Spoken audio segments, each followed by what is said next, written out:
ya.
alumni Prodi Kearsipan PBSMP Sekolah Vokasi UGM.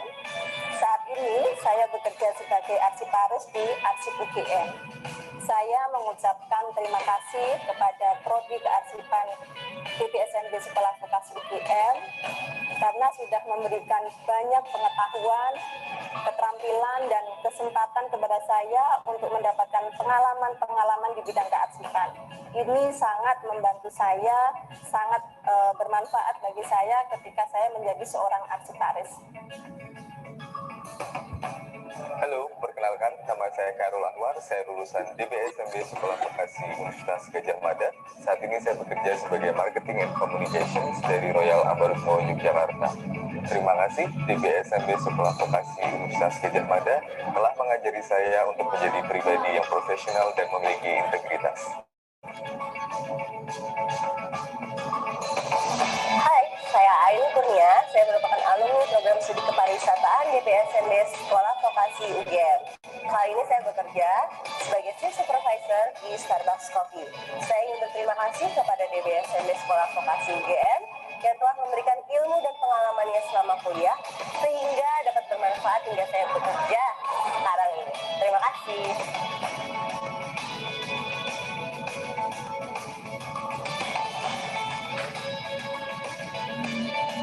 Departemen Bahasa, Seni, dan Manajemen Budaya Sekolah Vokasi UGM mempersiapkan Anda memenangkan masa depan.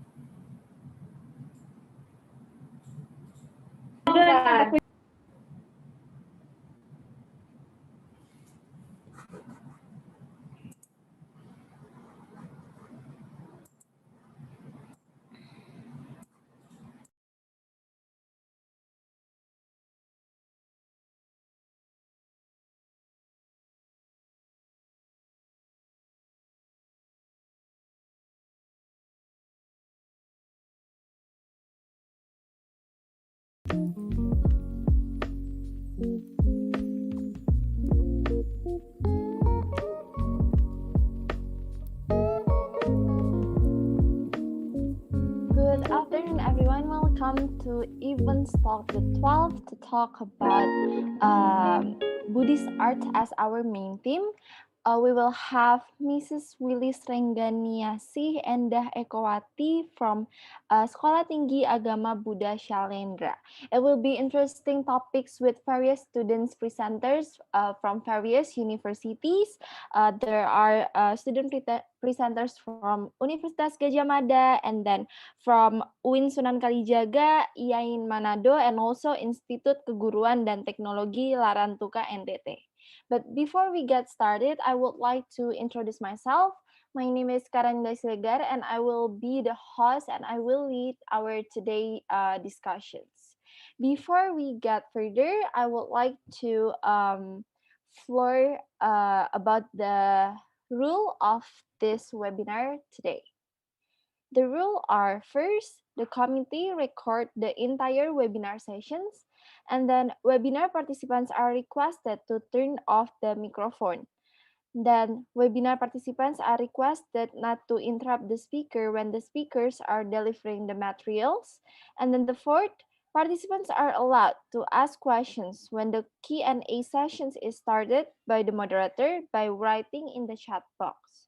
And the last, at the end of the session, participants will be given a link to fill out an evaluation survey to get an e-certificate. So please be mindful to fill all of the link on the chat box in order to get e-certificate.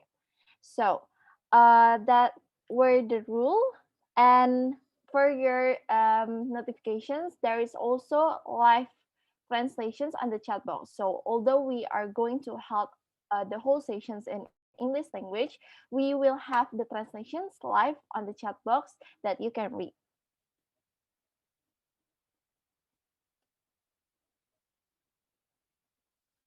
So as the host today, I would like to read our agenda for today. So first we will have opening, and then we will sing Indonesia Raya. Then we will have opening remark from one of our program study lecture, Mrs. Wahyu Kartika, and then we will have our first presenter from student presenter from Universitas Gadjah Mada, and we'll be continued with student presenter from IAIN Manado. And then for those two groups, we will have Q&A first. Then we will proceed to the third sessions, which is from the student presenter from Universitas Gadjah Mada. And then will be continued with the student presenters from Institut Keguruan dan Teknologi Larantuka NTT. And the last, we will have presentations from student presenters from UIN. And for those three groups, we will also have the Q&A sessions. And the last, we will have our main sessions from Mrs. Wilis Rengganiasih and Ekowati S.Sn from the lecture of Sekolah Tinggi Agama Buddha Shailendra with the topic of Buddhist art. So it will be interesting topic today as we have actually various topic from the student presenters and also from the main guests. So please notes and please take notes and also write your Q&A on the chat box. So to start our webinar today, we will sing Indonesia Raya.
Thank you.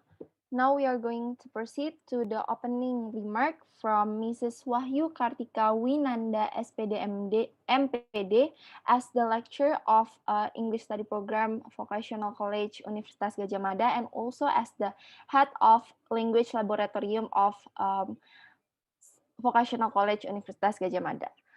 For Mrs. Wahyu Kartika Winanda, the time is yours. Thank you. So, good afternoon, ladies and gentlemen.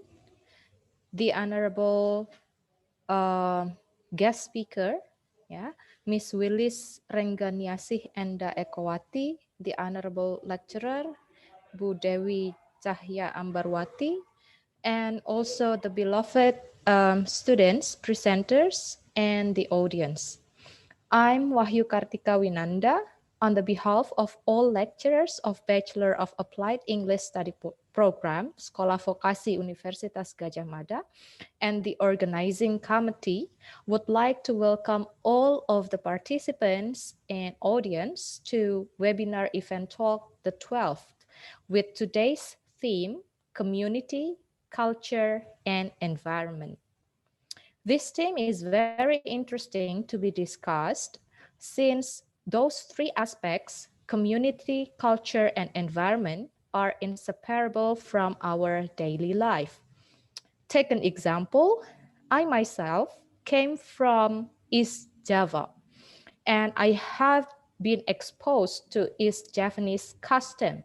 And when I moved to Yogyakarta in 2016, I needed to adjust many things, including the language, especially the Javanese language, the custom, and of course, the food. This event talk is the embodiment of lecturers' creativity in teaching during the COVID-19 pandemic. Since the lecturer and the students cannot meet in one place face to face. So the lecturers need to be very creative in creating virtual meeting for the students as the practice to implement their knowledge. Yeah.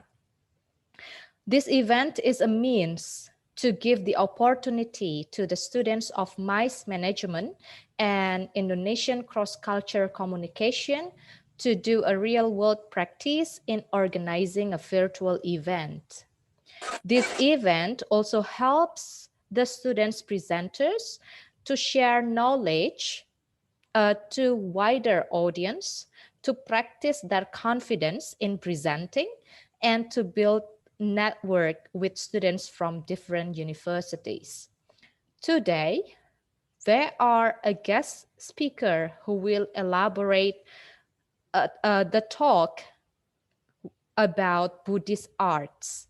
And there will be groups of student presenters consisting of two groups from Sekolah Vokasi Universitas Gadjah Mada and three groups from other universities, including IKTL Nusa Tenggara Timur, UIN Sunan Kalijaga, and IAIN Manado.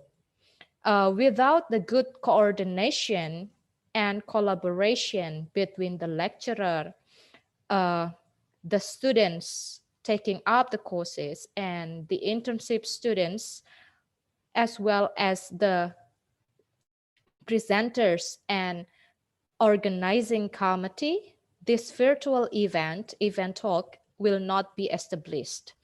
And in the end, I'd like to thank the organizing committee for holding this event and thank all the speakers and the presenters who are willingly participate in this event.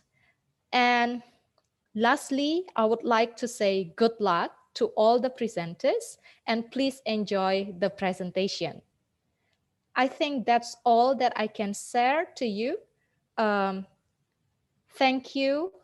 And hopefully this event can run very well without any technical issues.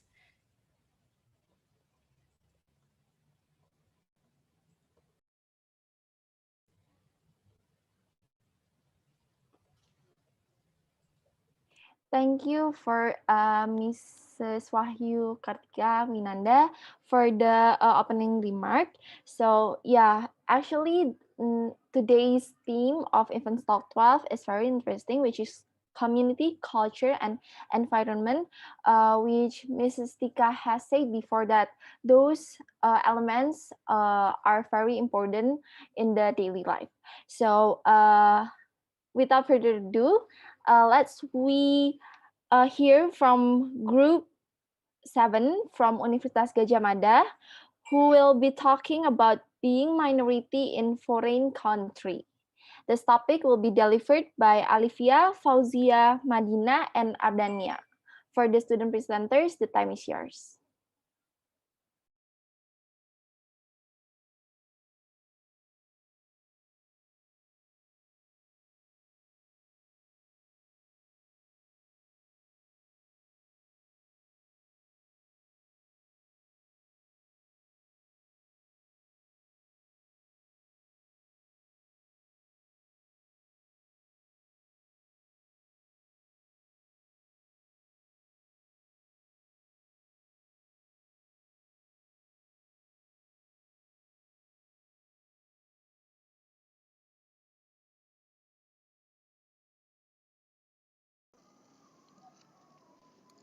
Oke, Assalamualaikum warahmatullahi wabarakatuh.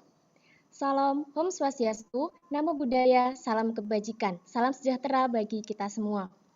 Good evening everyone, I'm Fauzia Erwin Febriarina, and I and my group from Group 7 will discussing about challenge for Muslim in Germany. Next slide please. Okay, so this is our members team: Alivia Arsidika Lazuardi, Ardania Nuraihan, Fauzia Ervin Armi, and Madina Atfianindar. So before we start discussing, it's important to know what we will discuss about. So this is our today's topic. The first one, we will discuss about religious conflict, bomb terror against mosques, Islamophobic attacks, and the last one is how about Indonesian in Germany. So, what is exactly religious and conflict? According to Cambridge Dictionary, religious is of relating to or involved with religion, or living and worshipping according to beliefs or a particular religions.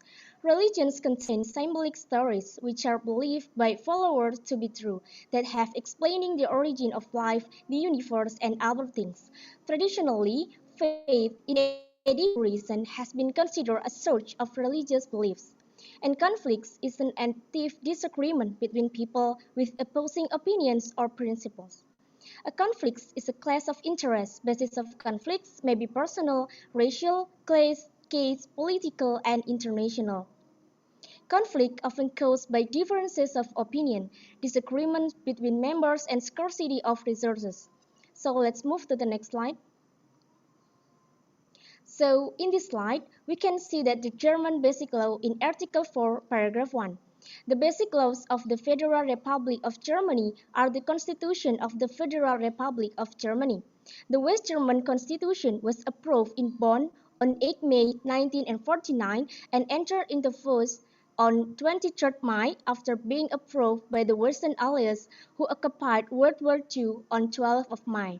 The German laws say that everybody cannot disturb the freedom of religion and having a philosophical view of life. This means that everyone should not interrupt or interfere with the beliefs of others. So the next slide will be presenting by Ardania. Thank you, Gigi, for the time. So today I will talk about Federal Ministry of the Interior, Building and Community. Federal Ministry of Interior, Building and Community claim that they are protecting the public against violence, crime, terrorism, and activities intended to undermine our constitutional order. They also pay attention to the threats facing the country today and in the coming years, include the threat of Islamist terrorism, a possible increase in crimes committed by right and left-wing extremists, internet crime, and serious and organized crime. Next slide, please.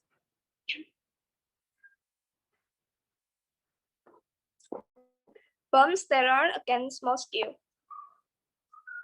The Bad newspaper reported that the mosque was subjected to threats and attacks by most of the neo-Nazi groups every 2 days in July.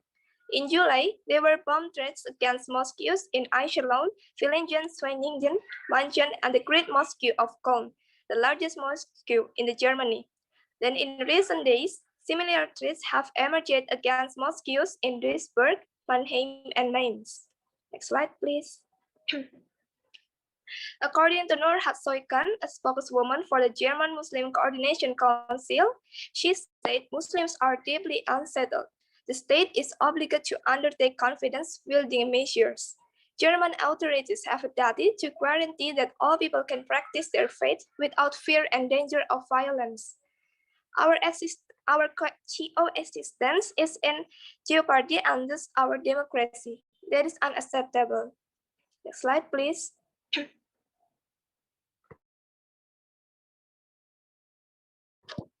Muslim groups started holding seminars on potential threats. The seminar discussed, among other things, security checks and surveillance, how to increase policy responsiveness, and raise awareness of Muslims to report incidents of Islamophobia.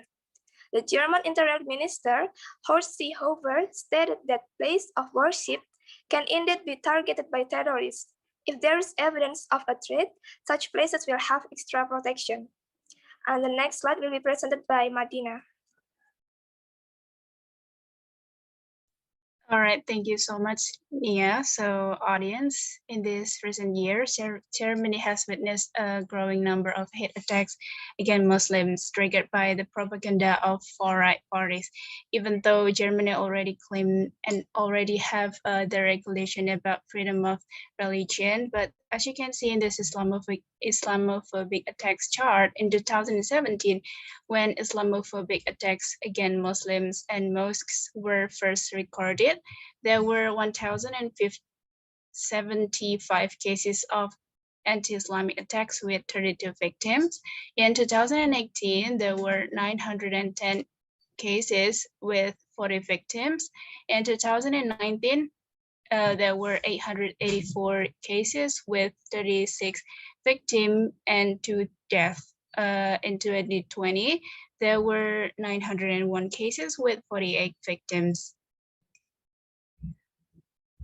According to the media report Nieuwe Osnabrücker Zeitung, the Muslim Central Council assumed that not everything was reported in the statistic, and this only reflecting the real conditions because victims often refrain from speaking. Moreover, several crimes were also classified incorrectly by the police and prosecutors.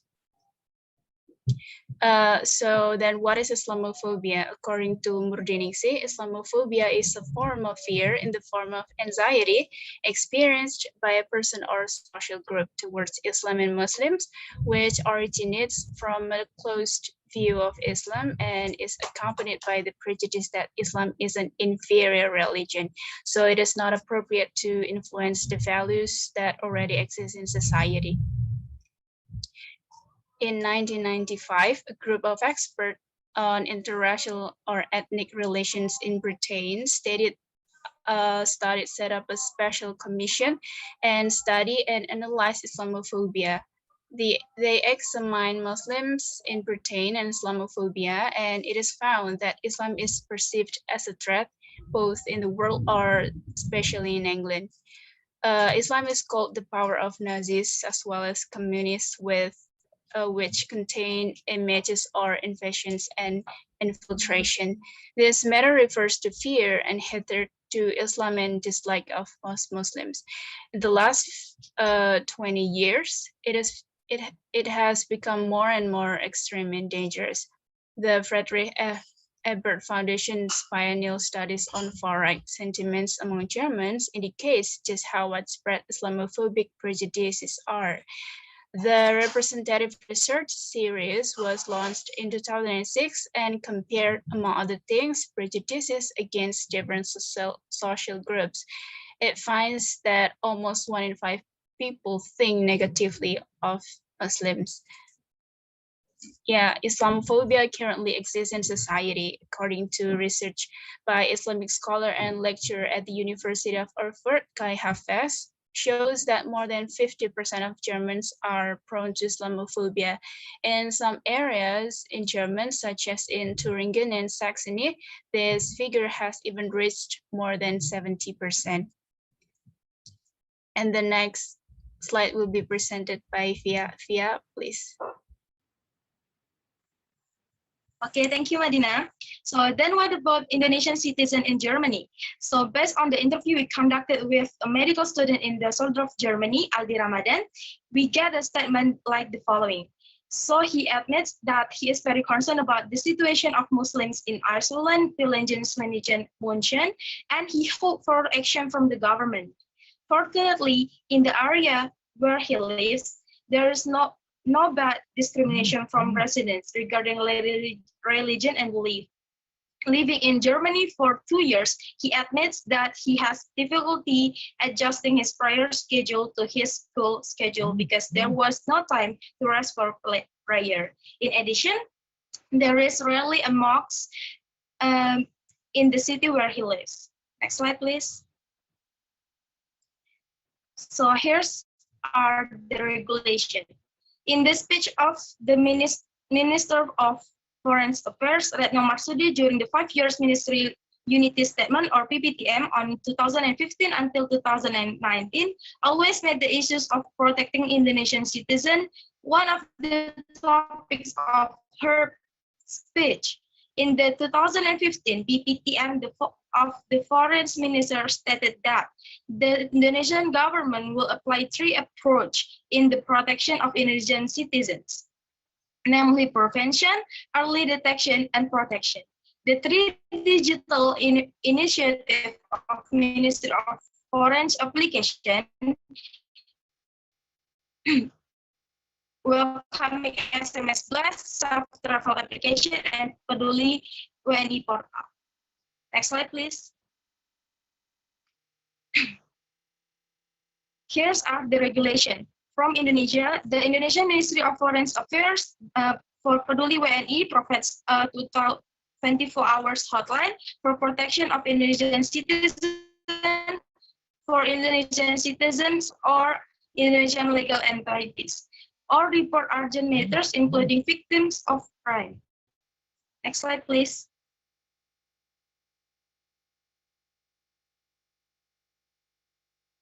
Then what to do? First, respond. Government must respond to this serious problem because it involves the safety of many people, especially for the safety of its people. Second is discussion. The government should hold discussion to address this issue of Islamophobia. Third is tolerance. As fellow humans, we must tolerate each other about any difference in life, especially religion. And the last is respect. Respect in all aspects and do not interfere with other religion in order to create a peaceful life. Next slide, please. Okay, here's our reference resource. And I think that's all from us. Thank you for attention.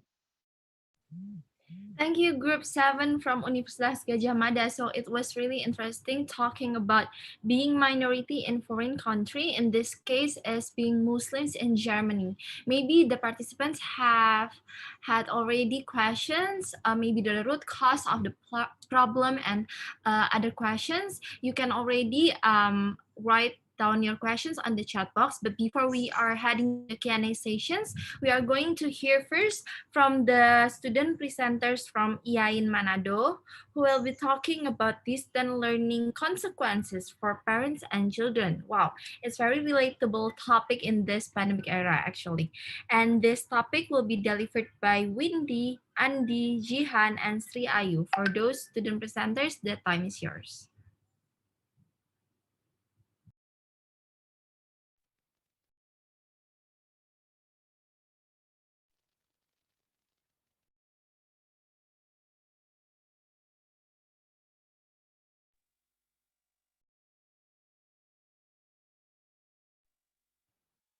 Okay, thank you for the opportunity. Assalamualaikum warahmatullahi wabarakatuh. Good evening, everyone. Today, we will present our material entitled Distance Learning Policy, Consequence for Parents and Children. But before introduce my name Andi Anugrah Suryardi from State Institute of Islamic Study, IAIN Manado, and I was accompanied by my three friends, namely Jihan Faira Songkaton, Windy Grace Tinangon, and Sri Ayu Labago. Next slide, please. Introduction. The COVID-19 outbreak has been in Indonesia since March 2020, causing the government to take decisive action to prevent the spread of the coronavirus. In the world of education, the Indonesian government issued a policy of distance learning. Minister of Education and Culture, Mendikbud Nadiem Makarim, had issued a Keputusan Menteri Pendidikan dan Kebudayaan Republik Indonesia nomor 719 P 2020 tentang pedoman pelaksanaan kurikulum pada satuan pendidikan dalam kondisi khusus. Nadiem Makarim argues that the curriculum in the education unit under special condition provide flexibility for school to choose a curriculum that suits the learning need of students. This means that schools are given the right to choose a curriculum that suits the learning need to their student by referring to the national curriculum or simplifying the curriculum itself. From the above background, we find a problem in the community, namely, how do parents respond in implementing distance learning policy? And the children at home during this pandemic. The next slide will be presented by Sri Ayu. Time is yours. Okay, thank you for the opportunity. I will present our first material, which is about government policies about the laws established by the government regarding the COVID-19 outbreak in the field of education. All right, as we know that this coronavirus began to enter in March 2020 in Indonesia. So what about the government policy itself in handling the prevention of the coronavirus in the field of education? Of course, various efforts have been made by the government to break the chain of spreading this virus.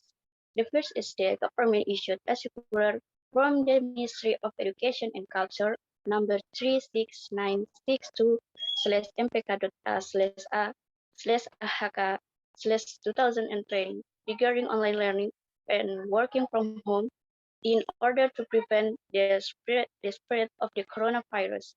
So this policy forces teachers and students to keep working and learning from home, starting student early childhood education to university. And the next, there is the Minister of Health Regulation number 9 of 2020 concerning guidelines for large-scale social restriction, which were set on 3 April 2020. One of the guidelines is about the closing at school and workplaces. So the government, especially in the world of education, has taken a policy, namely online learning, for the smooth running of the world of education in this pandemic era. So that is all my presentation. Thank you. And the next material will be presented by Andi Anugrah. Andi Anugrah, the time is yours. Thank you very much. The next slide, please. Okay, distance learning theory. According to Peter, in 1983, distance learning is a product of the industrial era society and as a system. Distance learning has many similarities with an industrial production process, but have similar characteristics in terms of a clear division of labor, mechanization, mass production, standardization of output, and system centralization. Due to suitability of distance learning system with the situation of industrial society, the system can be achieved by the community and successfully used to increase the number of educated the human resource. Therefore, according to Peter, along with the change in the social order from the industrialization era to the post-industry society era, the distance learning system must also undergo change. In the industrial era, the distance learning process was carried out by producing mass-printed teaching material and was carried out through correspondence studies. But along with the development and discovery of information and communication technology, the distance learning system can be designed to be more individualistic and decentralized in accordance with the demand of the by Jihan Vairasongkerton. Time is yours. Thank you, Andy. So this time I will explain to all of you about the role of parents in educating children at 7 until 12 years during a pandemic. So the first one is parents as educators. The current of pandemic situation encourages parents to have more roles, one of which is as educators. Related to the role of parents in assisting children to study at home is basically restoring the initial nature of parents, namely the first and foremost educators in their family. Therefore, parents have a role to educate children and become teachers at home for the children. And the second is about companion. Because almost schools carry out learning activities from home to prevent transmission of the coronavirus to children, so it needs to be equipped with guidelines in accordance with the needs of children today. Like for example, parents teaches problem-solving skills, creativity and innovation, and ICT, which are the skills needed in the 21st century. Of course, the process of mentoring parents to children while implementing learning from home will be help achieve optimal development of the children. The third is parents as motivators. The enthusiasm for learning, the enthusiasm for learning can be owned by increasing the motivation to learn. Motivation to learn is a driving force or the impetus that makes someone interested in learning so that they will learn continuously. Therefore, parents play an important role in motivating children to be enthusiastic about learning from home. And the last one is parents as facilitator. Parents as facilities and infrastructure for their children in carrying out distance learning, such as providing facilities for gadgets, books, one credit, or internet data to support children or to support children's online learning at home and so on. So that's all my explanation about the role of parents. And the next will be presented by Windy Tinangan. So Windy, the time is yours. Okay, thank you, Jihan. So, I would like to continue the material, which is about parental response. We have conducted interview with several parents who have children in elementary school and from various professions. The purpose of conducting this interview is to find out what parents think and feel about the consequences of distance learning during the pandemic for 1 year. From that interview, we can conclude that as a parents, they do not accept fully the policy of distance learning because they face difficulty in learning at home and they face consequences for parents and students, such as the lack of facilitation. Parents are difficult in managing time for work and accompanying children learn. Student lack of understanding learning material, and parents had stress after explaining lessons for their children. So as for me, and next to the conclusion of our presentation. Since March 2020, since March 2020, the coronavirus has spread in Indonesia. Various policies have been implemented by the government to anticipate its spread. Learning, which is usually carried out in schools, must be done at home utilizing a distance learning system. The role of parents is important to have students learning at home. But parents and children face difficulty and consequences. The lack of facilities for distance learning, the difficulty in managing time to have kids, and student lack of understanding learning materials. So we have some suggestion here. We have the government can offer more effective solution to facilitate learning. So the first one is maintaining offline learning on the condition that they are there to help protocols, and teacher and parents should be partners in establishing effective communication to learn about children's development in learning. So that's all from our presentation. Thank you.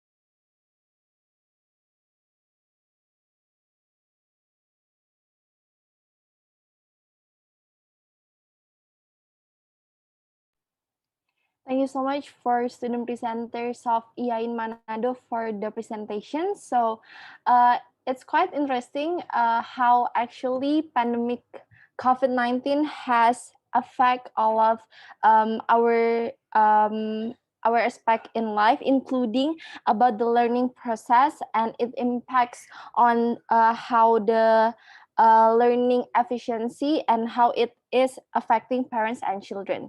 So we are heading to the Q&A sessions. We are opening questions for either group 7, the first group, or the second group. So I will remind again that the first group was talking about being minority in foreign country, talked about being Muslims in Germany, and the last group was talking about distance learning consequences for parents and children. So I think we are having questions already. Wait. From Ingrid Arneta Datun Solang. How do you, to EIN Manado group, so the question is, how do you respond if the school has held offline learning, but there are parents of their children who doesn't give permissions to the student to go to school due to COVID-19? Is the questions clear enough?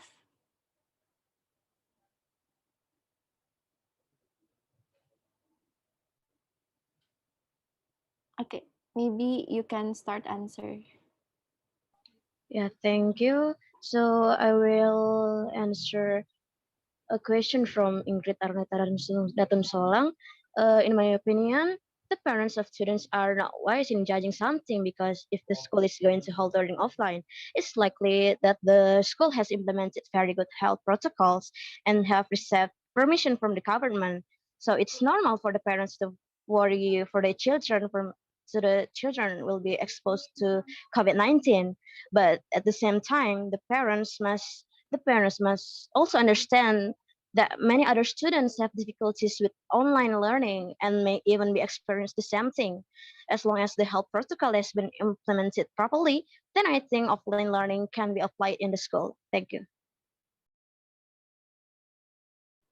Thank you. So I think it's a matter of the protocol, health protocol itself, and how the child needs to implement the protocol. But maybe the challenge will be like children, because there are children, so they are like not aware enough to do the protocols and are not aware enough of the importance of the protocol itself. But yeah, it's very interesting though. Okay, next questions from Ananda Deshana. The question from F4 Madina, Group 7. The question is, as mentioned earlier, that this action was triggered by the right wing. Then, what is the reason? Madina, please answer. All right, thank you. Thank you, Adis, for the question. So, far right, as we know that, is namely political groups that encourage hatred or division based on nationality or foreigners, ethnicity, and religion. The existence of this group develops behavior that discriminate against minority groups in society, such as those with different sexual orientations or religious minorities. And Germany's security agencies categorize crimes committed by far-right extremists as politically motivated right-wing crime. Yeah. So this includes violence perpetrated against foreigners, Jews, Muslims, political opponents, or representatives of the state. So it is a racism-motivated terror attack. Thank you. Okay, thank you, Madina. And last questions for Group 7. What efforts have the Indonesians made in overcome Islamophobia in Germany so far? Okay, I will answer the questions. So what efforts have the Indonesian made in overcoming Islamophobia in Germany so far? So first, the steps were taken by the government of Indonesia, according to the Indonesia ambassador to Germany, Arif Habas Organiseno, are introducing Islam to the people in European countries, including Germany. That Islam is not always about terrorism, radicalism, gender discrimination, but Islam can consist with democracy too, as happened in Indonesia as our country with the most followers of Islam in the world, and as the third largest democracy in the world, where many religion leaders are women. In addition, the Indonesian government also has regulation of the Ministry of Foreign Affairs of the Republic of Indonesia number 5 of 2018 concerning the protection of Indonesia citizens abroad. Okay, thank you for the answer. So I guess they have educated the people to re re re reevaluate about the stigma of Muslims itself, that Muslim is not always about terrorism, that Muslims are actually are actually not based on the stigma that has grown in the society. So last from these Q&A sessions will be questions from Irene for a student presenter from Iain Manado. The question is, what about the students or parents are lack of online facilities? I think how about the students and or parents that are lacking of online facilities? Please answer.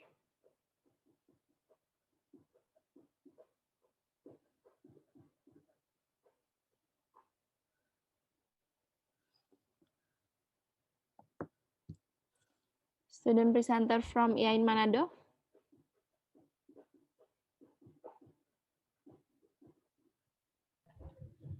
Yes.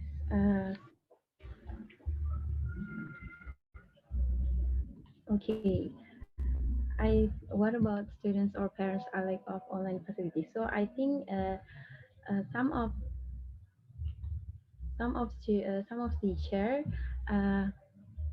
usually come and see the students at home.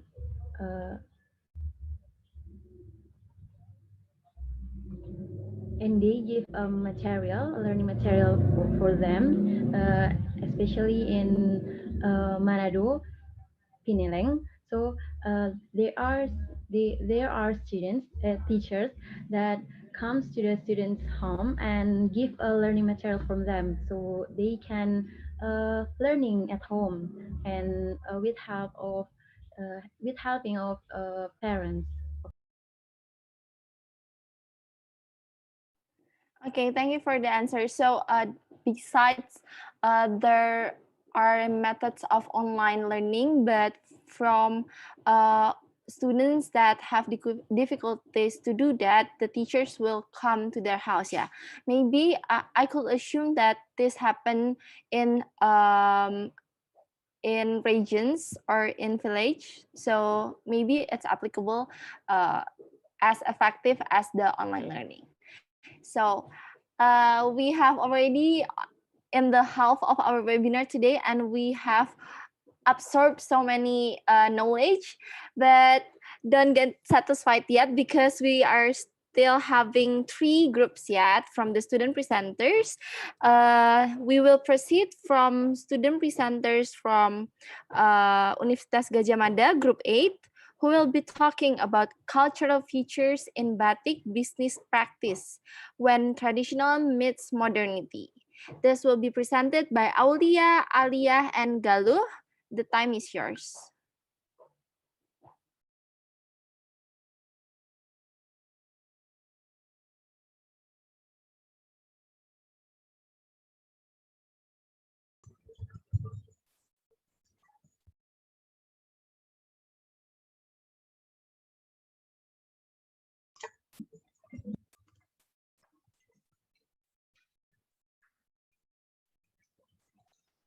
Assalamualaikum warahmatullahi wabarakatuh. Salam sejahtera untuk kita semua. Salam Om Swastiastu, Namo Buddhaya, salam kebajikan. Good evening, ladies and gentlemen. We will show you about cultural features in batik business practice when traditional meets modernity. Next slide. Our members team, Alia Andani, Aulia Maharani, and Galuh Ajeng. Next slide.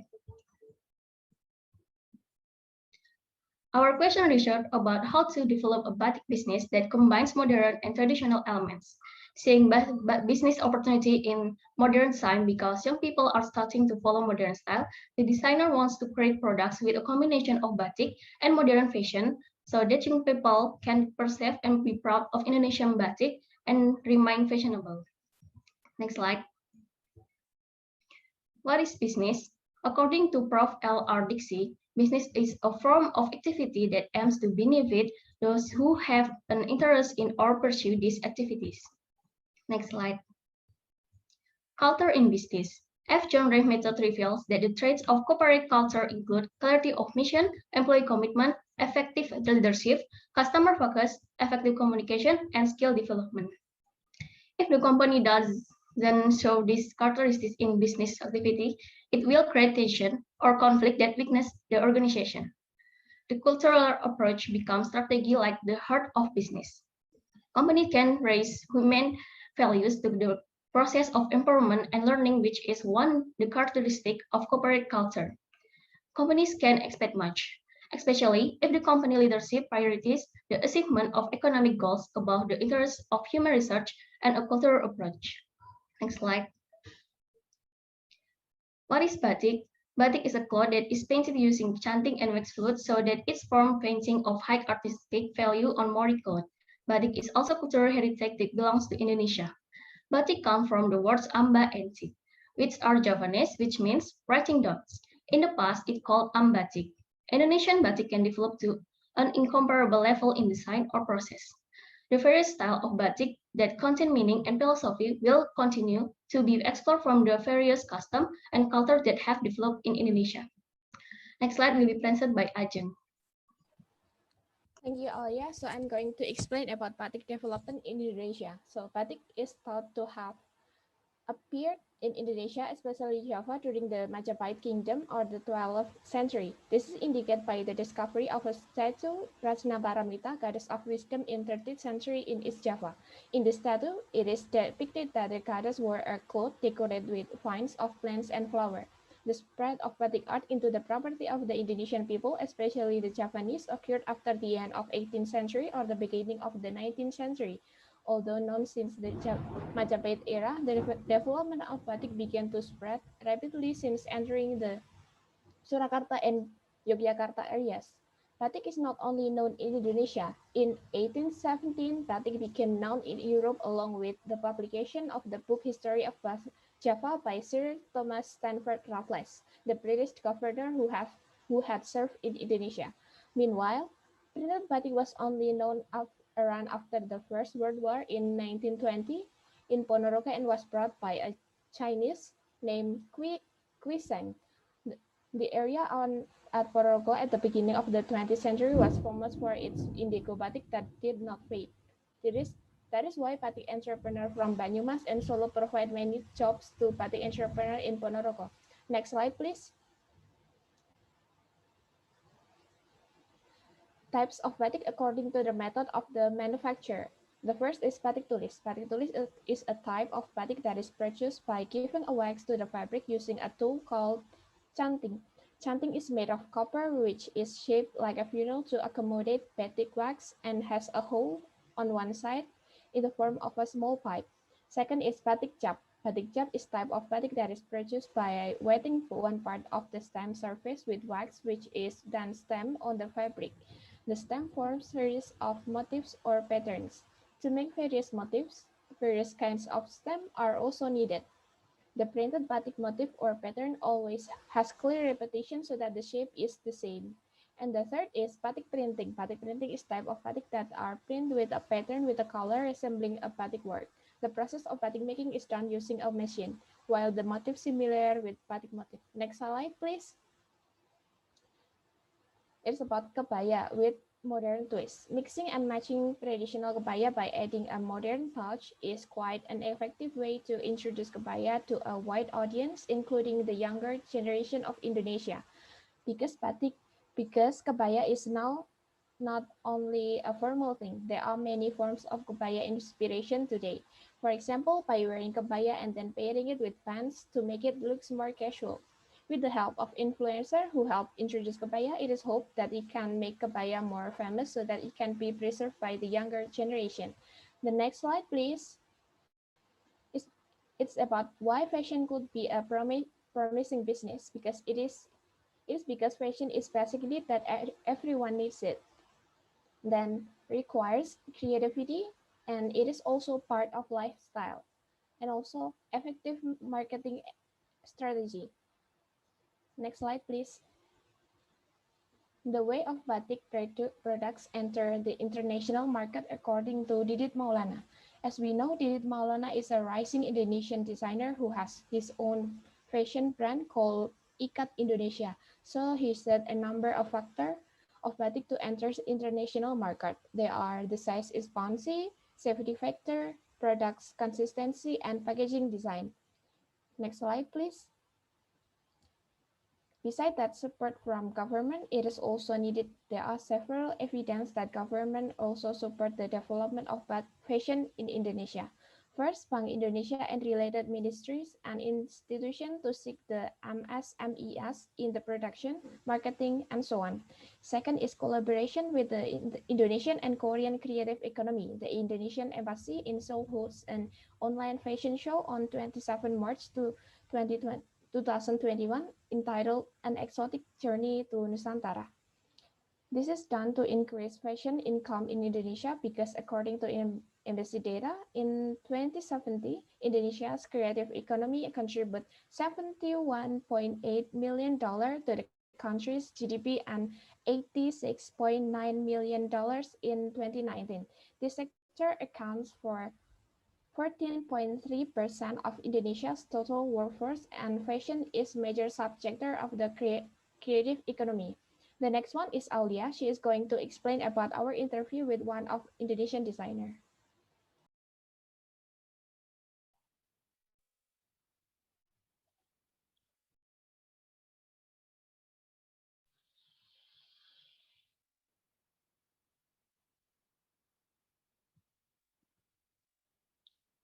Next slide, please. Okay, thank you, Galuh. So furthermore, we have conducted an interview with a local designer from Yogyakarta. Her name is Hendry Budiman. She is founder of Tigarat Batik Boutique in Jakarta. She's also founder of Hendry Budiman Boutique in Yogyakarta. And then she also joined the Indonesian Fashion Chamber. Next slide, please.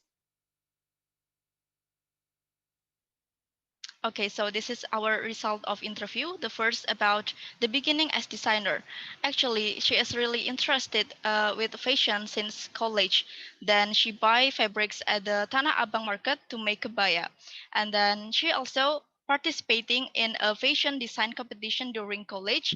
And then after graduate, she working in a boutique owned by Imam Ahimsa. The second one is about the beginning of business. She started her own business at home with a made-to-order system in 1993. And then she has a desire to keep giving jobs for batik craftsmen. Next, please.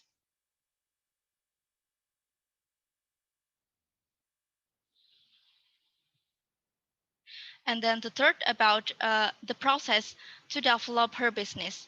Actually, in the beginning, she received sewing services and then joining the Indonesian Fashion Chamber to gain new insights.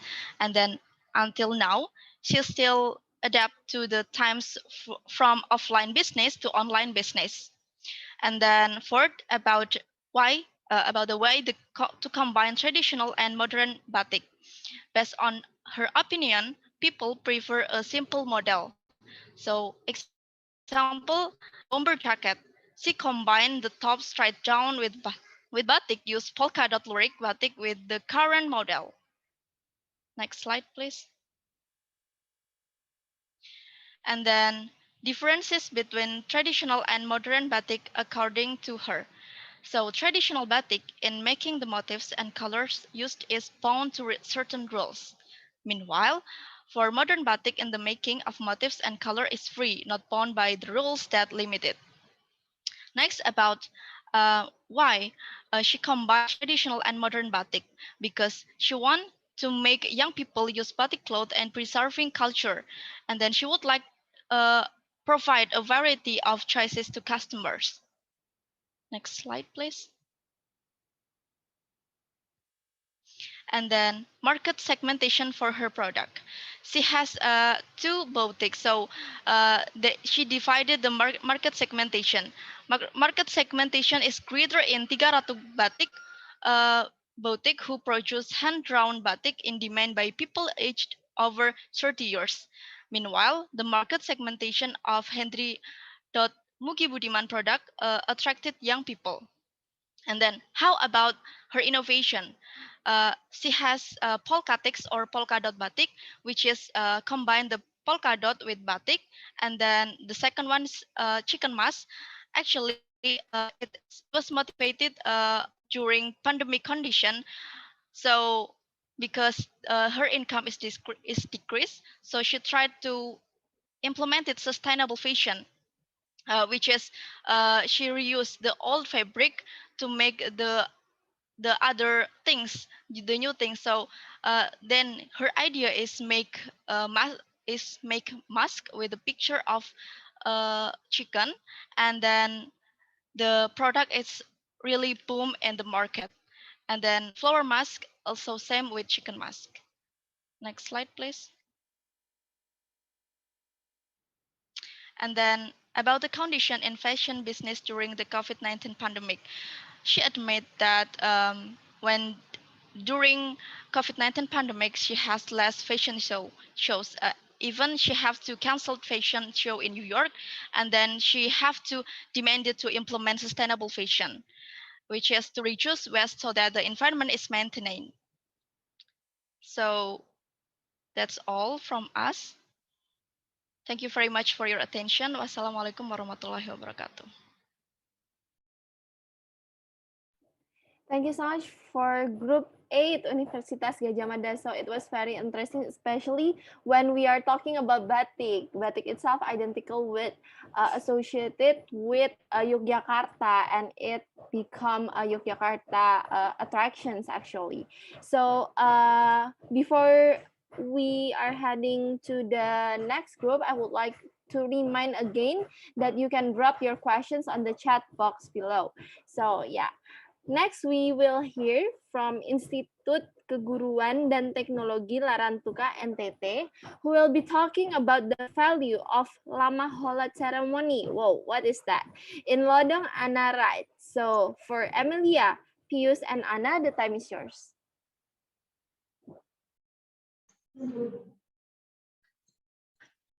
Okay, good afternoon, everyone. Assalamualaikum, salam, Om Swastiastu. Namo Buddhaya, salam kebajikan. Thanks for the time given to us. We are from IKTL and TPM. So we are going to talk about the value of Lama Holot culture in Lodo Anarai. Before we start our presentation, let me introduce our group. The first presenter is Pius Ado Kabelan. The second is Emilia Triariet Pleden, and the last Anna Maria Gunmara. So the next, the first presenter time is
Maybe the committee could present the PowerPoint. Oke, Mbak.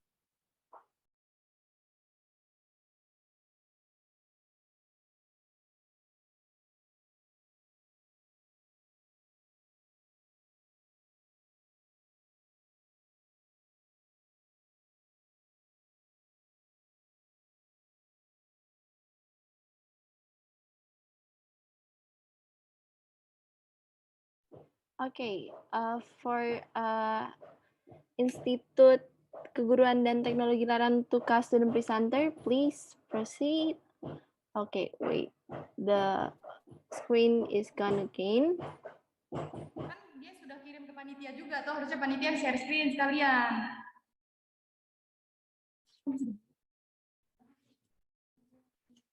Sudah itu. Ya Allah, saya omong dari tadi itu kedengeran barusan. Okay, thanks for the time that given to me. Now I would like to present about what is Lodo Ana ritual.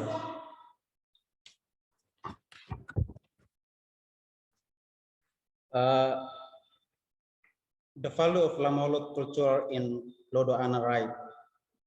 Next slide, please. Okay, Lama Holot tribe is one of the ethnic groups living in the Flores Regency, East Nusa Tenggara Province, Indonesia. The Lama Holot tribe inhabit most of the district, which includes the eastern part of Flores Island, Adonra Island, Lembata Island, Solar Island, and Alor Island. Next slide, please. What is Lodo Ana Rite? Lodo Ana Rite is one of the distinctive ritual that the Lotala people have and celebrate, especially for the Kawaliu area, which is located in Sinar Heading Village, Lolama District, East Flores Regency, East Nusa Tenggara. This rite is earliest determinant of the legal status of the tribal child, and it is therefore compulsory of all newborn children. The community believe that by means of Lodong Ana, the creator and the ancestors will give blessing to the community, especially to the child being given birth, in order to obtain protection, welfare, and safety. Next slide, please.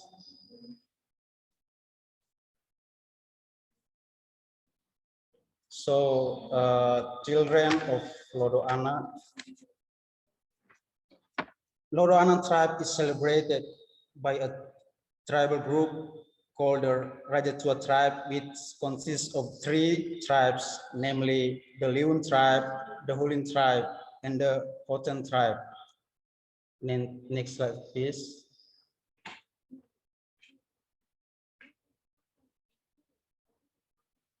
The next is the value of Lodo Ana Rite.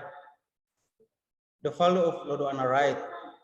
The first one is so that every newborn child is initiated in the tribe to get tribal recognition and to get the blessing of Laraulan Tanah Ekan, or we call God and the ancestors. The second one is building awareness and appreciation of Lamalot cultural values in child since the beginning of its existence in the world. The third one is to the acceptance of newborn child become a legitimate member of tribe. And the last but not least, appreciation for women as mother, as 3 moms and springs for children. That's all from me. The next slide will be presented by my friends 3. The time is yours. Okay, thank you, Stan. So I will explain about the utilities in Lodoana ritual. So there are several utilities used in Lodoana ritual process. What are those? So the first is Kurukawa, a cage made of bamboo usually located at the back of a house belonging to a family belonging to the Rajatua tribes. The size is 2 by 2 meters and only occupied by mother and child. Inside Kurukawat is provided a nikat or stove for cooking and cooking utensils and toiletries for children. At the front of Kurukawat is ulibele, which is a kind of gas terrace made of bamboo. The second is arak, betel leaf, betel nut, and rengki or mati. Arak is a traditional alcohol drink from Lamaholot. Arak, betel leaf, and betel nut are served for the blaki or the mother siblings.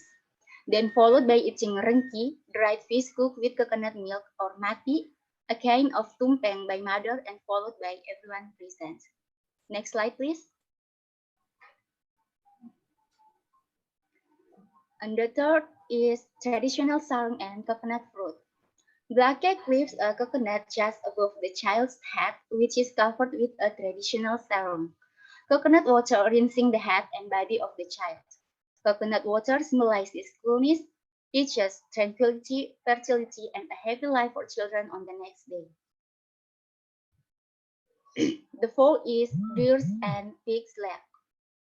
Deer legs and wilk leg are prepared as much as possible and must be an odd number. Then they are grilled and cut into small pieces and to serve with other dishes. Next slide, please.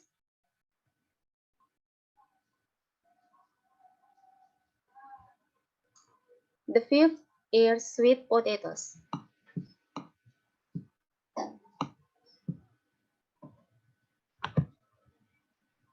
Before digging, the sweet potato must be marked with plates from palm leaves. This sign is allowed in any garden. People must not dig the sweet potato. When the yams were dug, they were not scooped and scratched. The sixth is bananas. Before cutting the banana, it must be marked with a plate of palm leaves, giving this mark to a banana that still has a heart. When cutting the banana, the fruit must not to touch the ground and the heart cannot be broken. And the last one is rice, mortar, and pestle. The mortar and pestle are used to pound rice. Then at the end of the Lodo Ana ritual, namely the Hobet Nuhu and Leda Alo rituals, in which mortar is face down and the pestle is leaned, as a sign of the end of the whole series of Lodo Ana rituals. That's all for me. The next slide will be presented by Yuni. So Yuni, time is yours. Okay, thank you, Tri.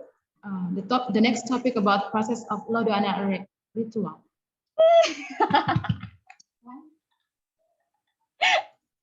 There are two stages in Lodo Ana ritual. The first, dokaguru or self-isolation. At this stage, the mother and the child are locked up in the special place called kurukawa. So kurukawa, like at the picture beside, the room made of bamboo beside 4 square meters. So the mother and the children do all activities here. There are several rules that must be followed and obeyed by mother and the child during this process, such as they are not allowed to receive gases except father, biological children, black and open. And see, if the mother wants to go out, she has to cover her head, use traditional umbrella called doku. And they are also prohibited consuming tubers, banana, coconut, and all kinds of meat. During the isolation process, the mother will pray, tell story, singing with the child and bath the child. This done for build intimate relationship between the mother and the child. Because people believe that the relationship between mother and child is a very strong foundation for growth and development of child in the future. 4 days before the next stage, the main family of Raja Tua make final preparation. The final preparation, it means Blake and Opu discuss and agree on Alu. Alu is the best time to do main ritual of Lodo Ana. The next slide, please. The second is Lodo Ana, or freedom as a tribal child. This stage is the important stage because the mother and the child will be freed from the isolation period. There are several rituals that are passed at this stage. The first, giving bless to the child.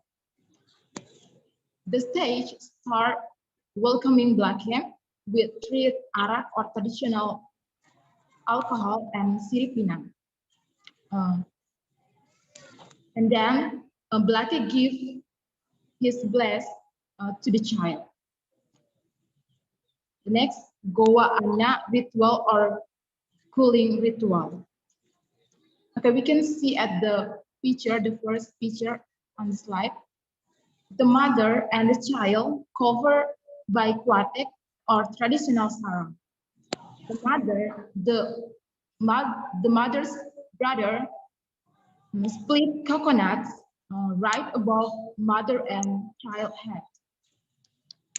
Symbol of this splitting coconut is acceptance of a child as a tribal child. The coconut itself have symbol of coolness, peace, fertility, and happy life for children on the necks.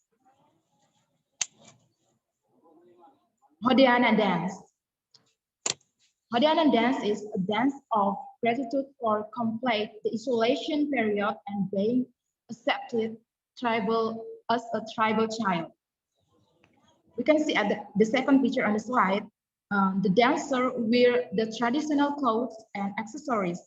During the dance, they sing traditional poetry named Opak in Lamhot Days, and about history of culture, adoration, and grateful of God.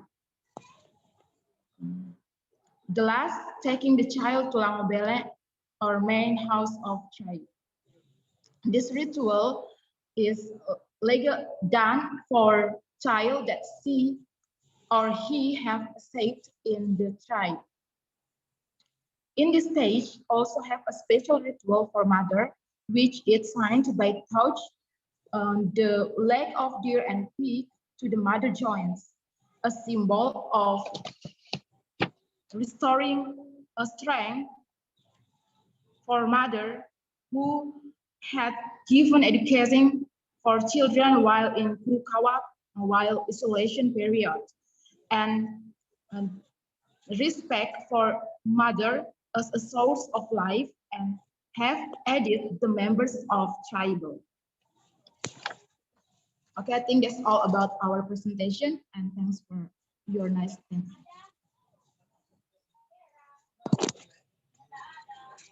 Thank you so much for the presentations. You have talked about the value of Lama Holot ceremony in Lodong Ana rites. Actually, it's very strange for me. I haven't heard about this ritual, nor about the race itself, the community itself. So maybe the participants also have questions about this, and you can directly write your questions on the chat box. Meanwhile, we are heading to the last group of student presenters. We will be talking about how the Baduy community preserve their environment through ancient belief. Will be presented by student presenter from UIN Sunan Kalijaga, Nafiatur Sukmawati, Naufal Ahmad, and M. Fakih. The time is yours.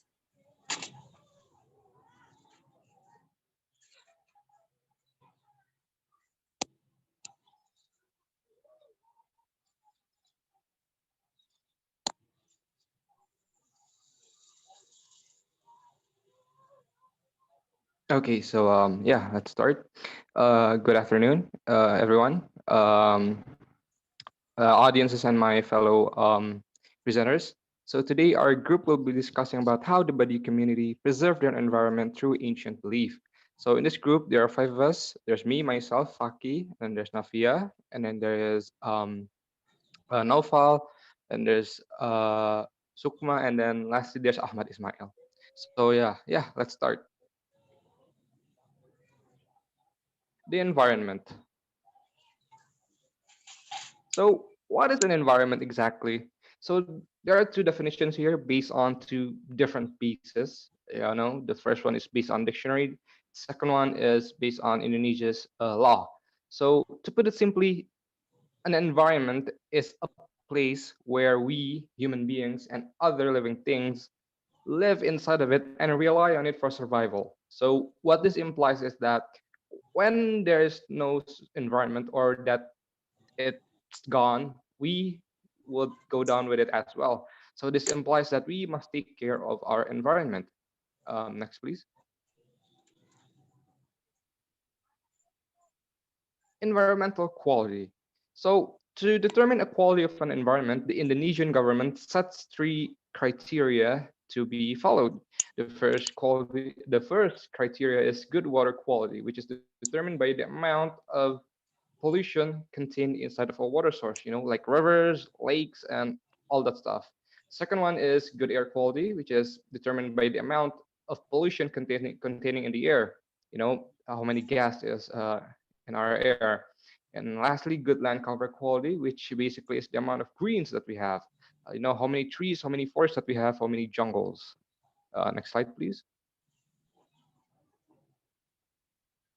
Now, how about our nation's environmental quality? How is it? How good is it?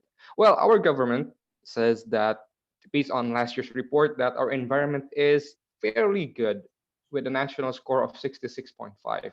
It's not great, it's not bad, it's in the middle.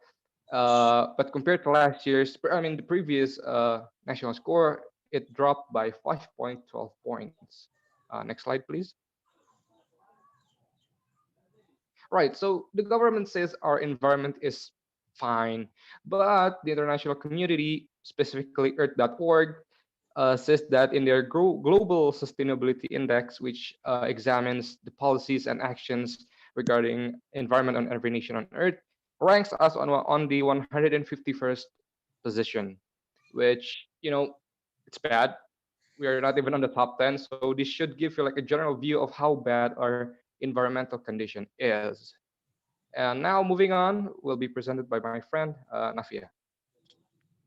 Okay, thank you, Fakih. So this is my turn.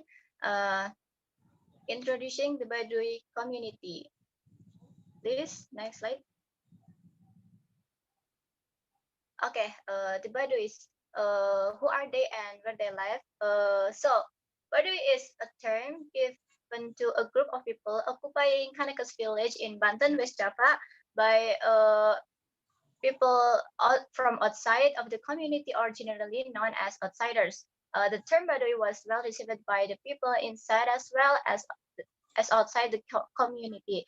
The term was first used by Dutch researchers and was finally used as an official identity in Indonesian ID or KTP by the Indonesian government in 1980. Next slide, please. And then Baduy's belief system. Baduy has a cultural best value system. It is what we might call today as social norms. It is an abstract concept of general good or wrong. These sets of norms or values govern the way Baduy people live. The Baduy people held these values quite highly. They are also known to the Baduy people as Cekalan, which in Sundanese means way of life. Next slide, please.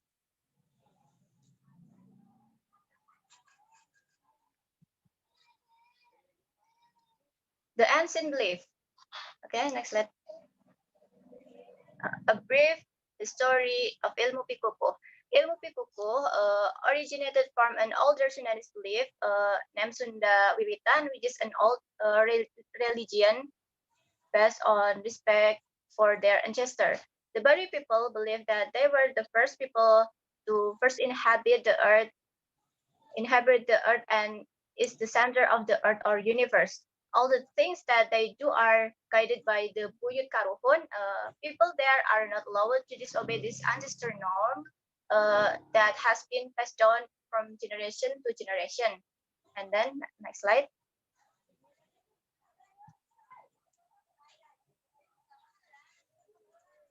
Okay, the Bikuku, they also believe that they hold the responsibility to keep their tanah larangan or sacred lands as told by their karuhun or ancestors. Because of this responsibility, they are not allowed to go outside or leave the location of their area.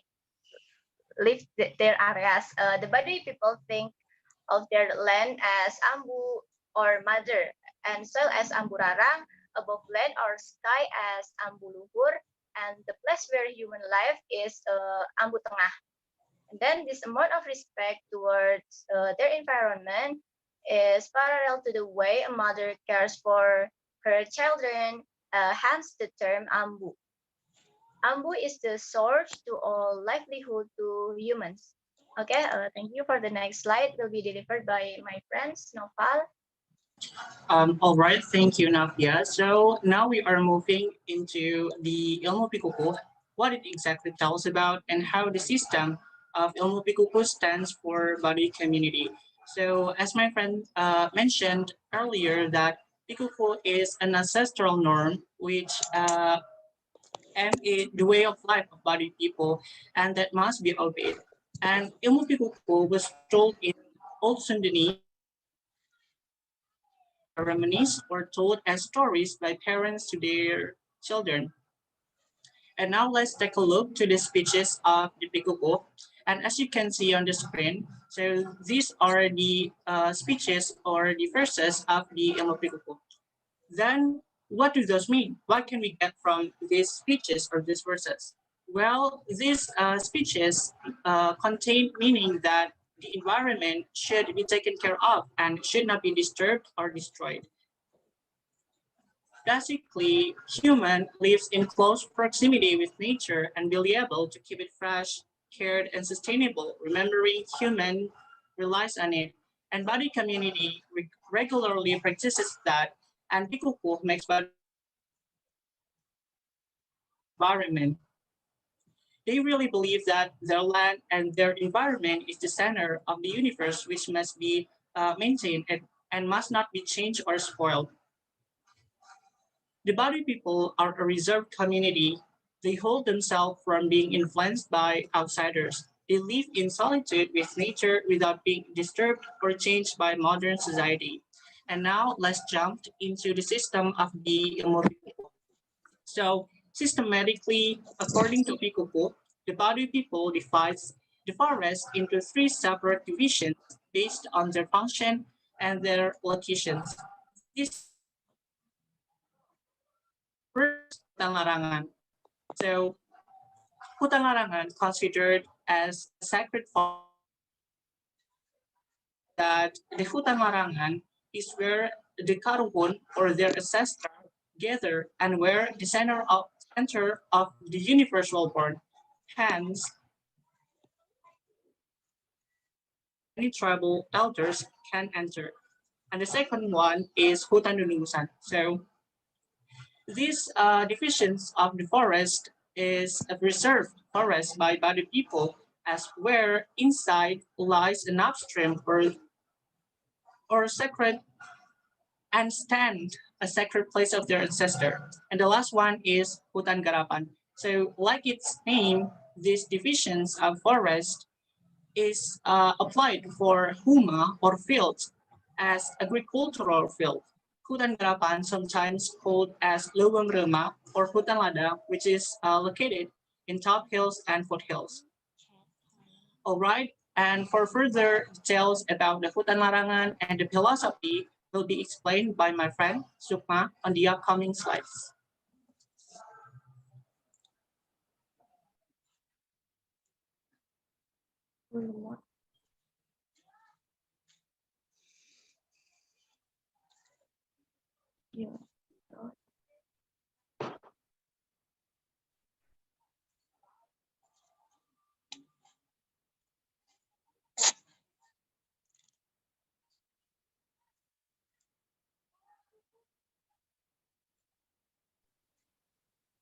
Maybe the other student presenter could take over.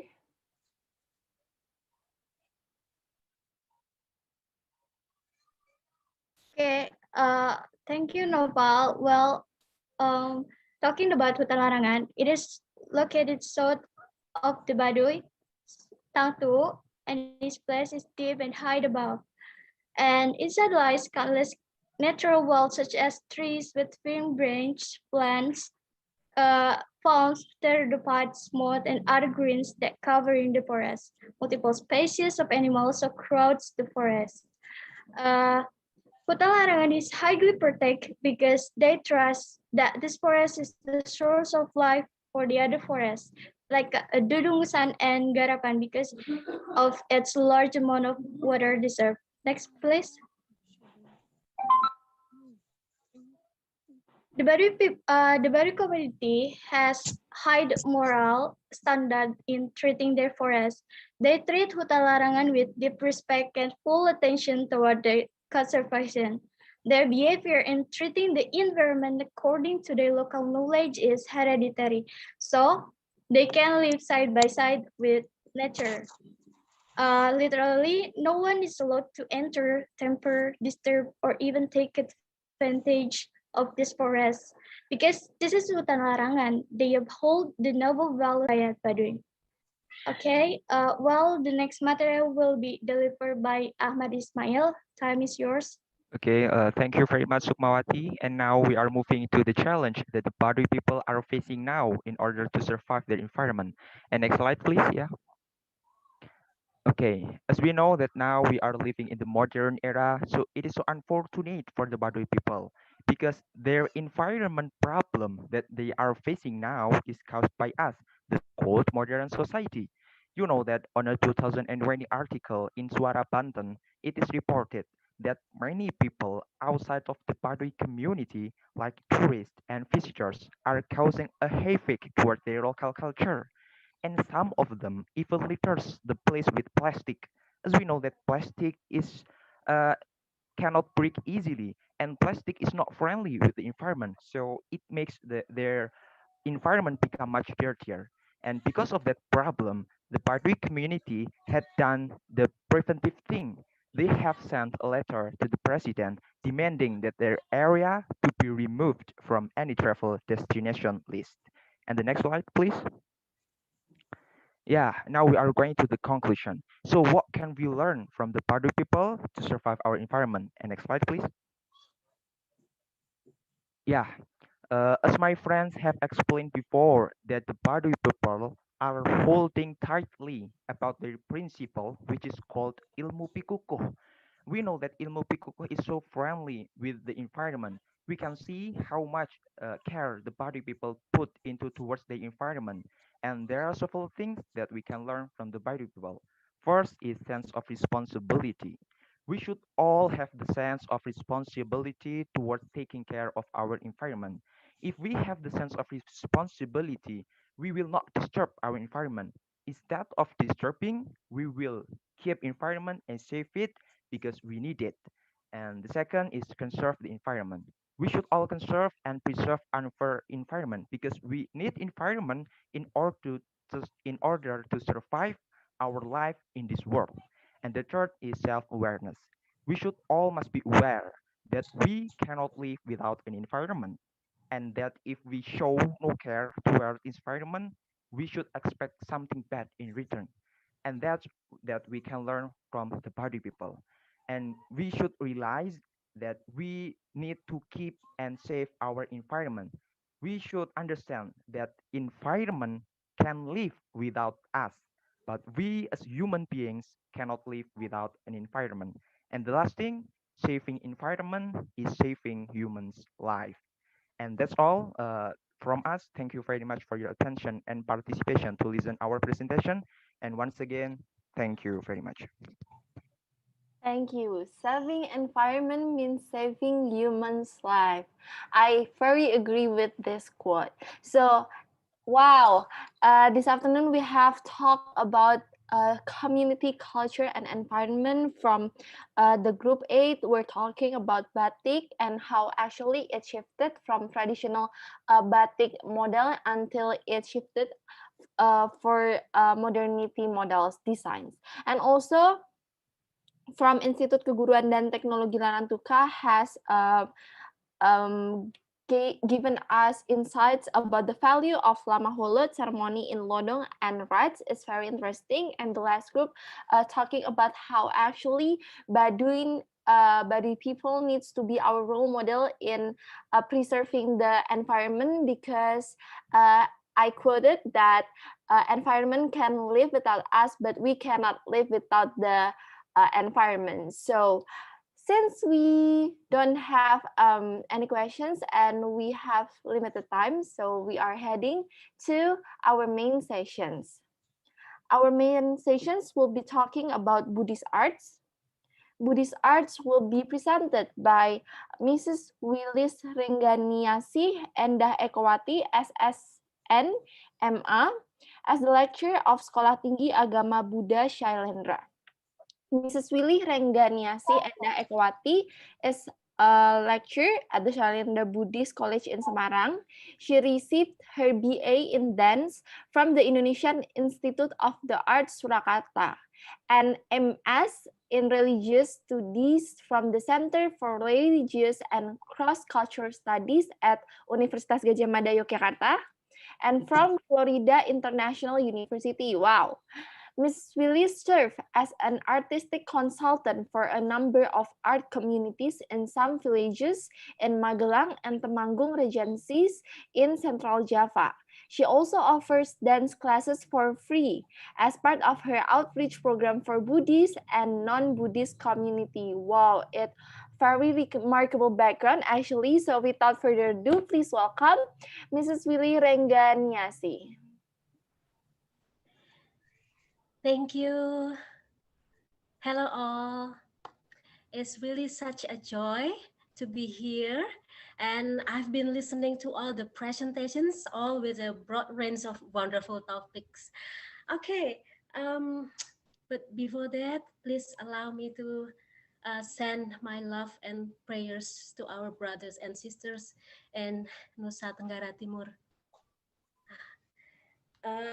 Okay, I would like to start off by inviting all of you to sit comfortably with the upright positions because we are going to experience something from Buddhist art together.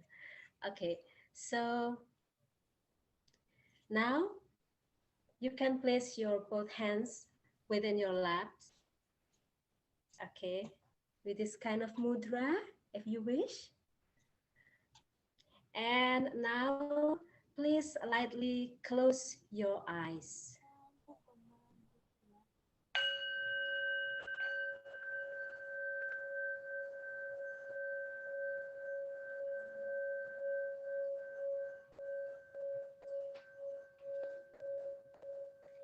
With our closed eyes, now pay attention to our breath.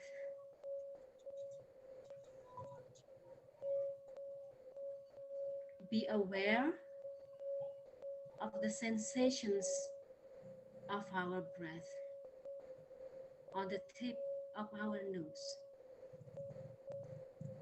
When we are breathing in, we are aware that we are breathing in. When we are breathing out, we are aware of this act of breathing out.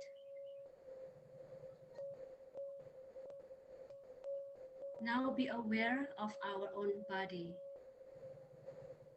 Check our neck. Check our shoulder.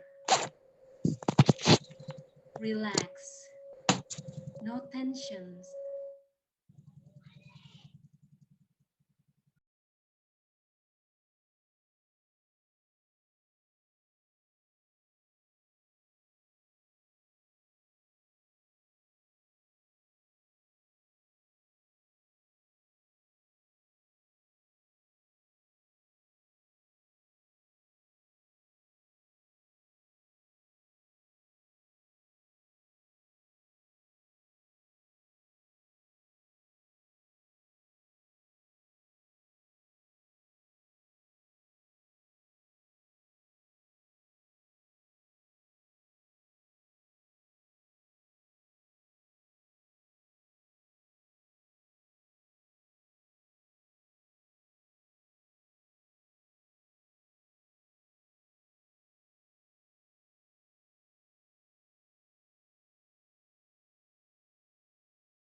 Okay, I think I'm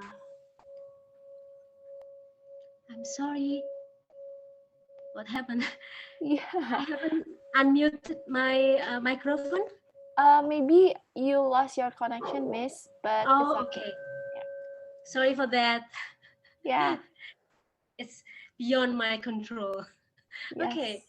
Now I think we can open our eyes now. You can open your eyes. And now I will be starting my presentation. Okay.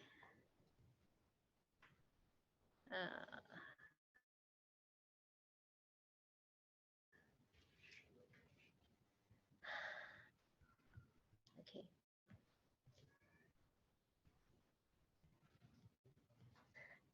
Can you see that now?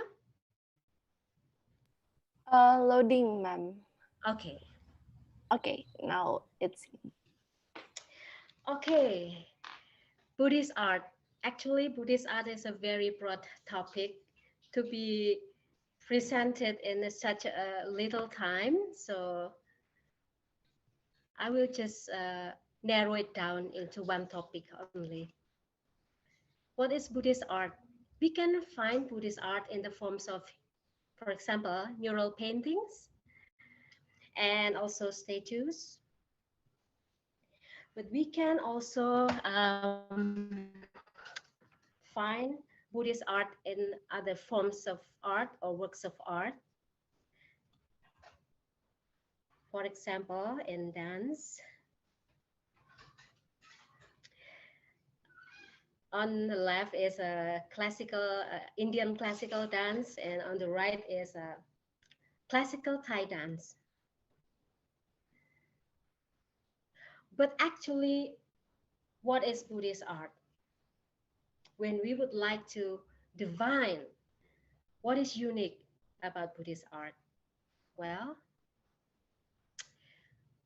sometimes it is better not to talk about art by using the word art. If we just act with awareness and integrity, our art will flower and we don't have to talk about it at all. So, based on this quote,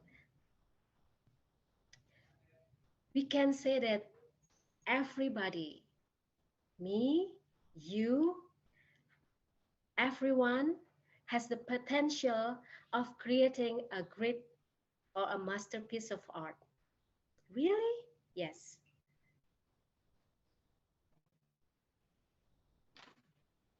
How to do it? We just practice to create a piece work or an artwork by cultivating a peaceful mind in ourselves. When we are able in touch with our breath, we are creating an art.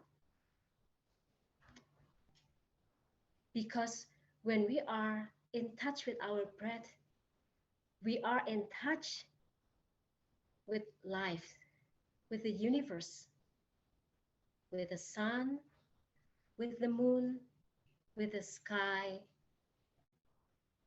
So that is life.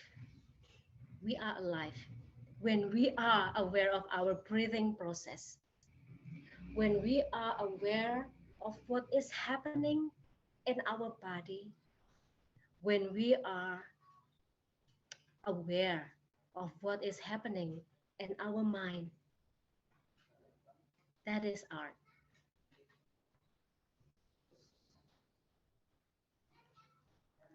So Buddhist art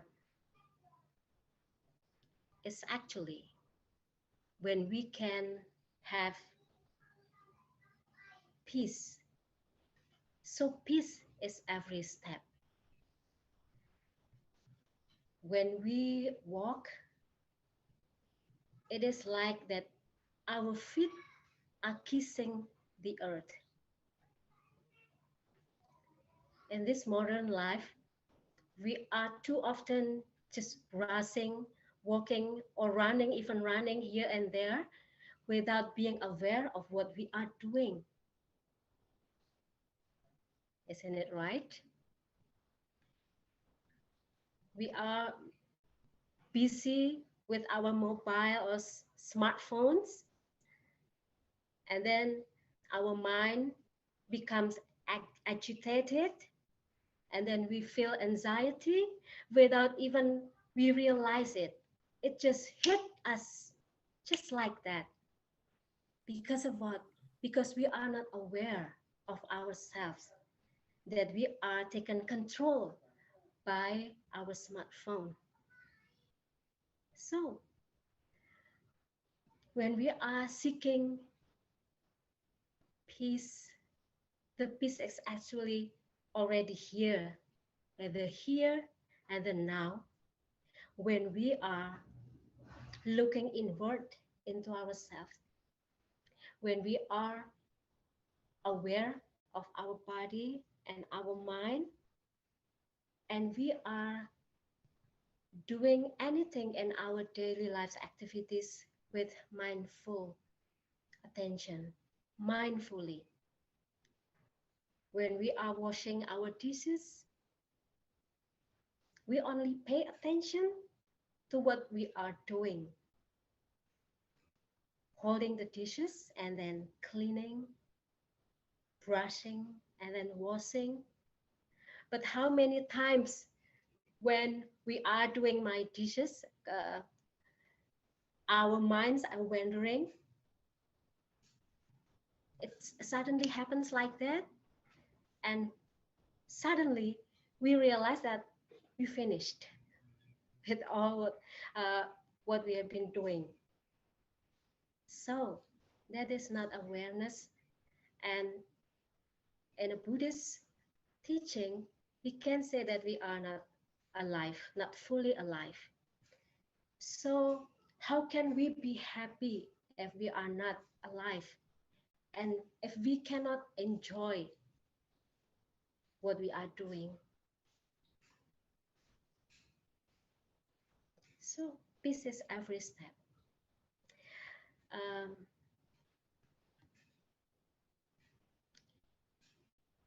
Peace actually is present right here and now in ourselves and everything we do and see.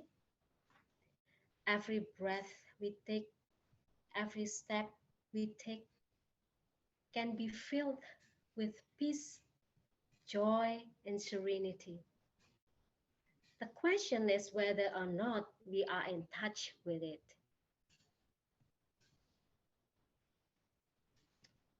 If we are not aware of what we are doing, we are not in touch with ourselves. If you are sitting next to someone you love, the loved ones, but you are not fully present in that very moment, you are not giving yourself fully to that person. So you are not in touch with that person. How can you make the other person happy if you are not fully present for them, for our parents, for our siblings, for our friends, for our professors?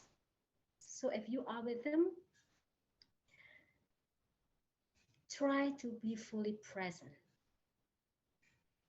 so that we can listen with deep listening, really listening to what they are saying, that we can understand the person that we are talking with,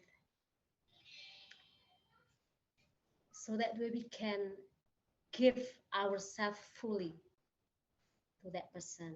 That is what we call love.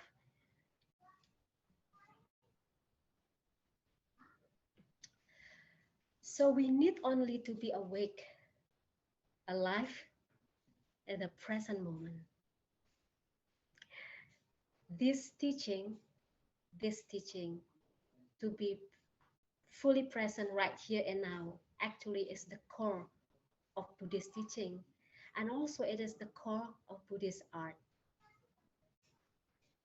So as an artist, as a dancer, now I realize that when I dance, I have to be fully present with the motivation of not trying to fascinate others, my audiences, but try to be fully awake and aware of what I am doing so that I can present the beauty of art, the beauty of full awareness to my audiences. So in that way, any of us can create beautiful art You don't have to be an artist, because one of the goals of art is to make people happy, right? To make people having a good day. We can we can give that anytime, anywhere, regardless of your background. We can be an artist. Thank you. May all beings be happy. Namaste. Thank you, Miss, for the presentation. So it's very interesting, and it's very interesting how you started your presentations with like inhale and exhale. It was pretty like helpful, although it was only like 1 minute. While we are waiting for questions from the audience, I personally would like to ask. Buddhist art and Buddhism actually it's all about peace, serenity, and quiet. And you also said that actually we could apply it regardless of our background.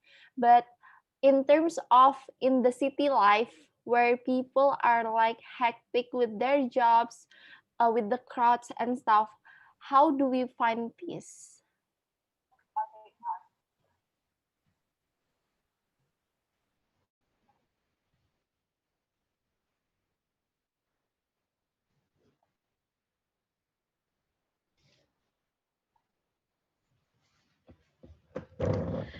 Okay, what a wonderful questions.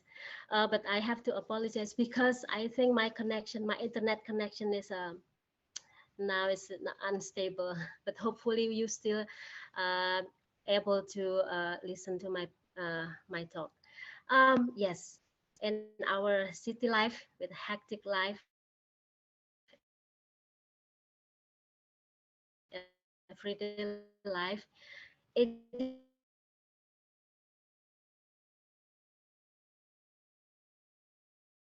is very possible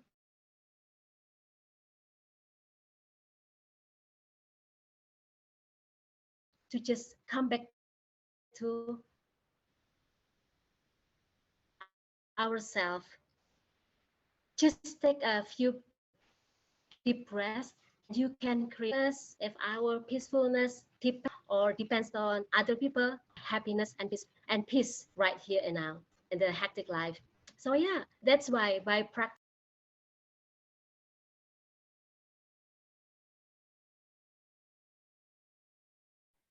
Okay, so I think Ma'am Willis has lost her connection again. I am reaching out her now, but I have catch what she was saying about the peace in life. It's all about back to ourselves and about take a deep breath, inhale, exhale, and maybe staying away from the crowd. Okay, she's back. Hello, Ma'am Willis.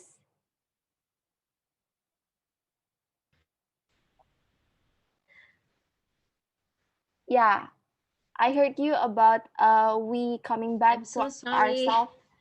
Yeah, Unfortunately, I'm so sorry. My yeah. internet connection is so bad right now. It's fine, man. Is it because of the Yeah, typhoon, the I'm weather?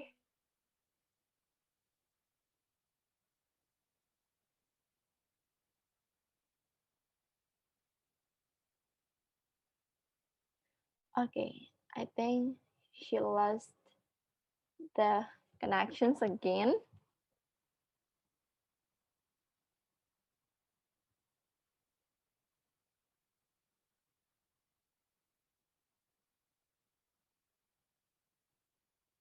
I'm reaching her out now.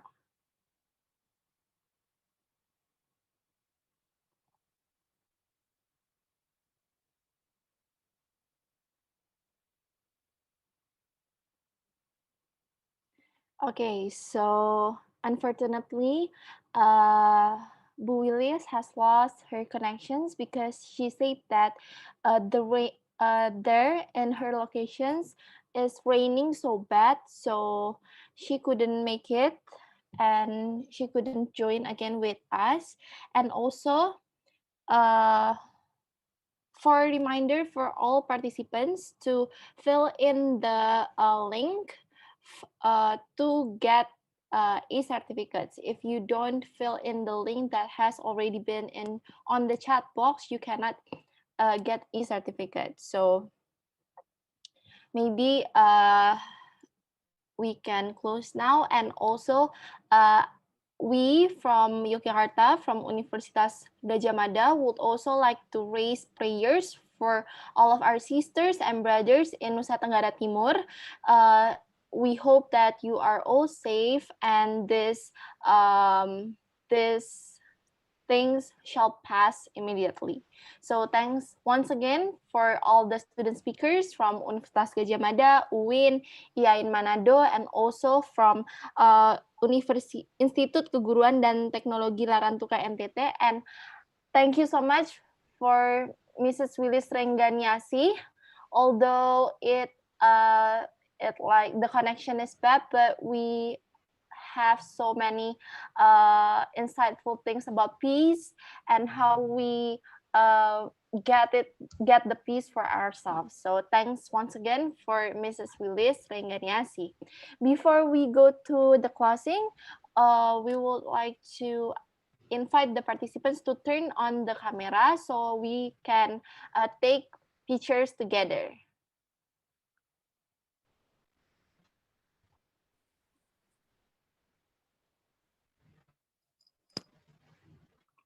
Okay, the operator could take control.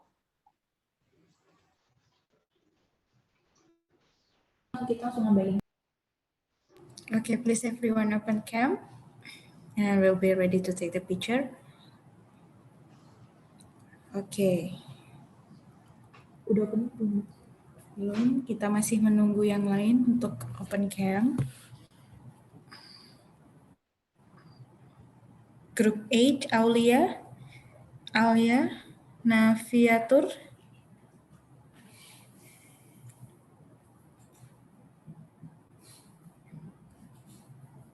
and then, okay. Naufal, Alivia,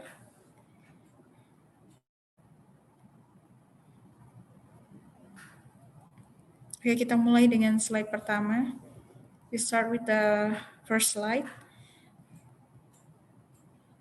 Okay, 1, 2, 3. Smile.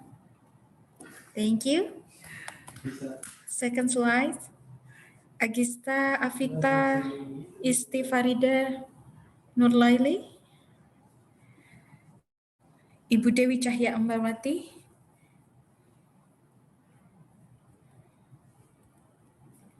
okay, so everyone still we're waiting for the others to open the camera.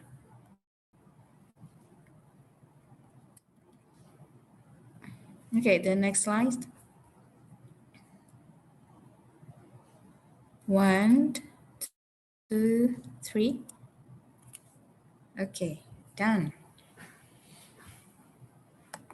Okay, thank you so much for the operator. And once again, thank you so much for all of the student speakers and also for Mrs. Wilis as our main speakers. We hope all of you, wherever you are healthy and safe. And also see you on the event talk the 13th next week. So be ready for other insightful and interesting webinar from us. That's it from me. I apologize if there is any mistake. My name is Karaninda Siregar. See you. Thank you. You can leave the room now. Thank you very much, everybody.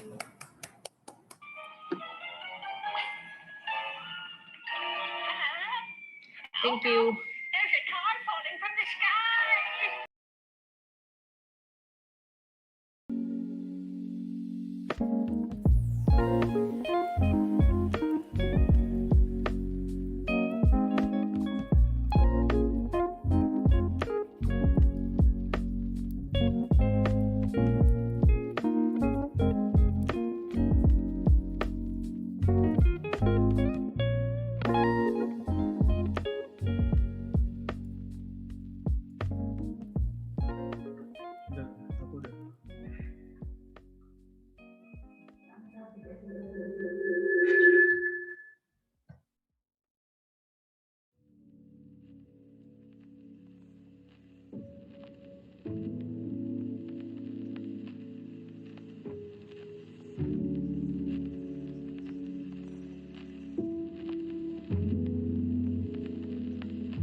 sharing the studio.